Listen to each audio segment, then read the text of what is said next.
there, my name is Felice Gladue and happy Indigenous Peoples Day. I'm so pleased to be here to talk about my Métis history and culture. My husband and I and our two children live here in Beaumont. We are an Indigenous family and there are many Indigenous families here in Beaumont. And so today on National Indigenous Peoples Day, we celebrate and recognize the three Indigenous peoples of Canada, the First Nations, and there are hundreds of nations, the Inuit and the Métis. It used to be called National Aboriginal Day. Aboriginal was a term used in Canada to describe the three first peoples of Canada. But Canada has moved towards using the word Indigenous because it's more globally recognized. So, my Métis family comes from St. Laurent in Manitoba, and today I thought I would talk about some of the family heirlooms that I have, as well as some projects that I've been working on. First treasure I wanted to show you is this book, Logi, Mojare and Their Descendants. It's a book that my grandfather Hector Kutsu and grandmother Suzanne Kutsu wrote. They traveled all through the Métis homeland, through Alberta, Saskatchewan, Manitoba, back in the 80s, and they just went to a phone booth, went to the phone book, looked up the name Kutsu, and phoned them up and just said, "Hey, I'm a relative, can I come and have coffee?" They sat in hundreds of relatives' kitchens having coffee, just discussing stories of our ancestors.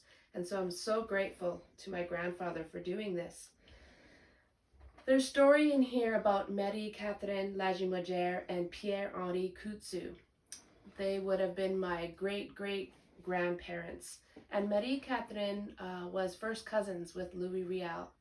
My grandfather owned a butcher shop in Red River, and he opened it in 1864. And Louis Riel was a good friend of the family, helped out in the butcher shop, and was often at the family farm. My great-grandfather was 12 years old when he attended the funeral of Louis Riel with his parents. Another family heirloom I wanted to show you was this wall pocket. So Métis people are known as the flower beadwork people. And this particular piece is not beadwork, but the flower design is still there with the quills. So it's a wall pocket, I am assuming made out of deer leather, lined with rabbit fur, and then the flowers are quill. It hung in my great-grandfather's house, probably by the stove, where they would have put matches in it. Also, another piece of beadwork is this pouch that my mother had as a child. It's probably over 60 years old. She used it as a pencil case, actually, and it was given to her by a woman from Saddle Lake Cree Nation. I love this piece because it's really representative of the Métis and Cree floral beadwork patterns, and it uses the tiny seed beads. These are the old seed beads. More often today we use a little bit of a larger size of beads, so it's really cool to have artwork with this small seed beads. The last thing I wanted to show you that belonged to my family were these moccasins. So these moccasins were also gifted to my grandmother from a lady in Saddle Lake. The vamp, this part here, is completely beaded, and then also there is beadwork all the way around the cuff, and this beadwork is actually loomed. These are very special to me. As grandchildren, we used to go to her house and fight over who would wear them, and eventually I got them. About 20 years ago, I got really interested in my Métis history and culture, and my husband and I, we traveled across the Métis homeland, and I learned how to do the Red River Jig, which is the unofficial national anthem of the Métis Nation. which has a dance called the Red River Jig. And I competed in many competitions, always wearing these moccasins. And they just have a special place in my heart. I've had to re-sole them a couple times because I've just danced right through the leather, and also had to replace the fur. But they are still going strong, and they've got to be over 50 years old. So lately I've gotten back into beading, and I've been learning from a Métis elder named Joyce Beaver.